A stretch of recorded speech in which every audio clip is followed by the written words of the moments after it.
know you come up with some great ideas sometimes, but in the cold light of day, well, welcome to the 120 challenge.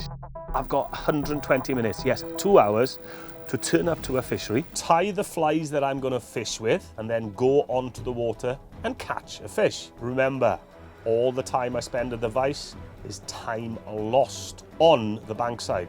So it's a fine balancing act. This week's venue is Bigwell Fly Fishery in Redbrook near Monmouth.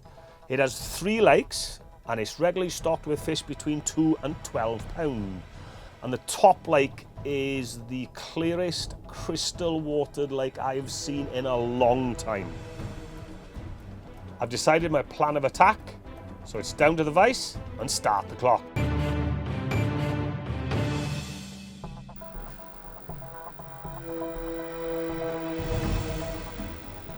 Is it started? It has, oh God, right.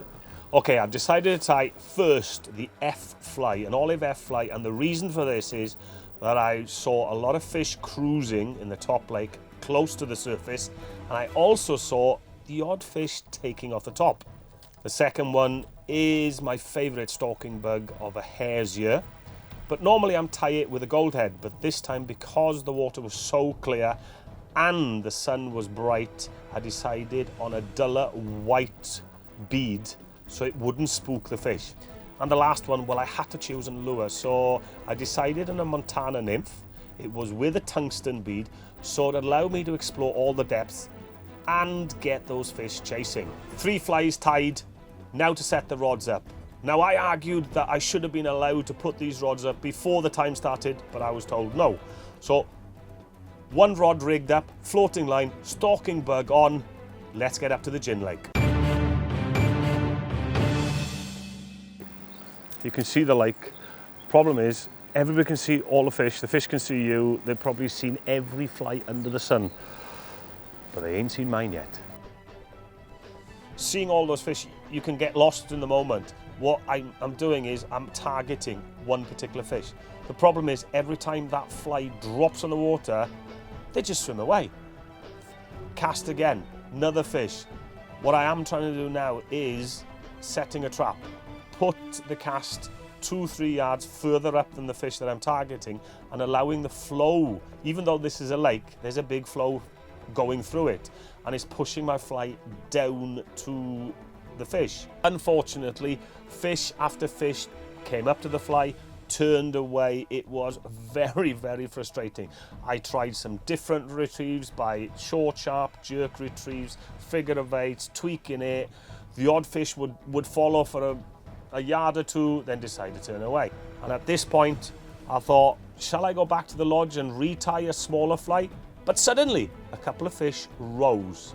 Now that means I've got the F fly in my box, that went on. So I cast and cast and cast, and as every fisherman knows, put the dry on.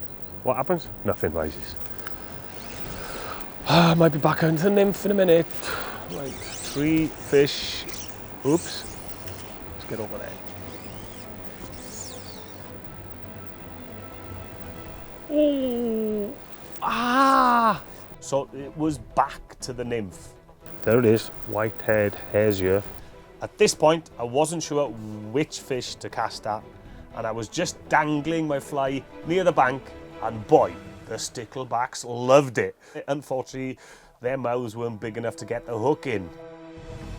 So to my left, there was a lot faster water where the spring was feeding the lake. It was rougher, it gave me more cover, and it also gave the fish less time to inspect the fly. I can still see shadows moving, so I can target a few fish. Couple of casts, tweaked it around, and lo and behold, fish on. There we go, job done. Challenge complete within 40 minutes.